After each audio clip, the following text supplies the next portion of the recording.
Yo, it is, what is it? Wednesday morning on June. June something. June in the 20s. And I'm working out of WA Mathieu's Harmonic Experience. This fantastic book. Dig this book. Boom. This book. Fantastic book. Love this book. I'm dealing with the chapter on Didymic commas.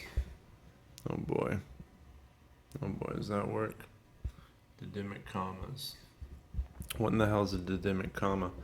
Let's see if I can explain it, make it intelligible.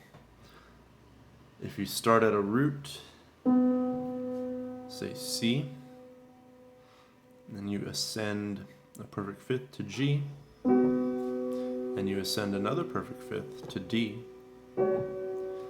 That D, say you were in just intonation, that D would have a 9 to 8 polyrhythmic relationship with C. This sound.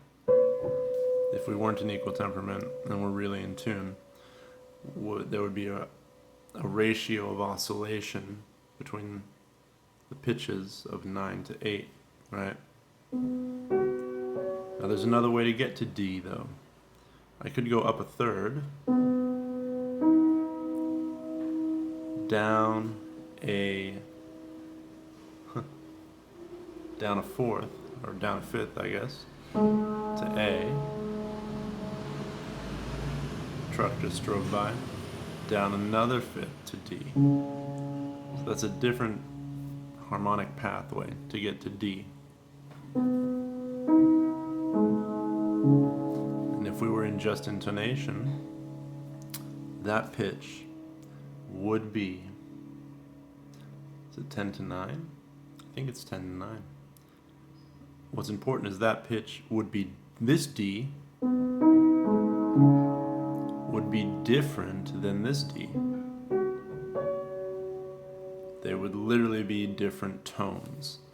And so in Mathieu's book here, the idea is that in equal temperament you can invoke or elicit or evoke those distinct tones in harmonic contexts, right?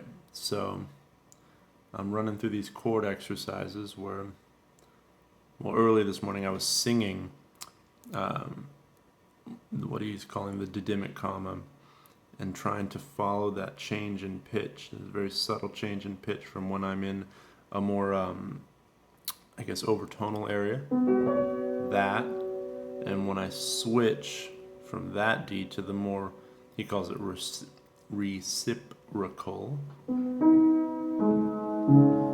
territory, when I'm in, I guess you could say, a more subdominant energy D as opposed to a more dominant energy G, a more subdominant D as opposed to a more dominant D, a more overtonal D as opposed to a more reciprocal D. And after singing that for a while and actually faintly hearing that change in pitch, now I'm in this area where he's taking me through chord progressions, and not only is a single pitch, oscillating through that comma, through those different, an overtonal dimension and a reciprocal dimension, but now a whole triad is going through it. And this is Mathieu's map. Right, where is it? Right there. So here, right, we're going fifth, then D minor, up a fifth to D minor, or down to F to D minor. Now these D minors are different. Dominant energy D minor, subdominant energy D minor. And essentially I'm just trying to get the feeling of those really, I don't know, in my bones. And I haven't quite yet.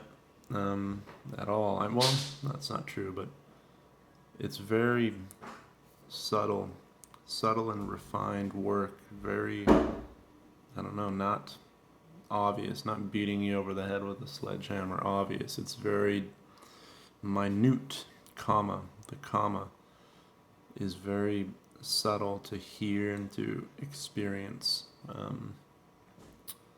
So that's what I'm dealing with today. I've been hanging out with this book for years, and I'm still finding treasures in it.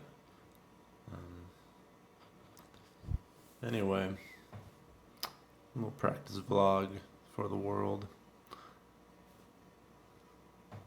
Cheers.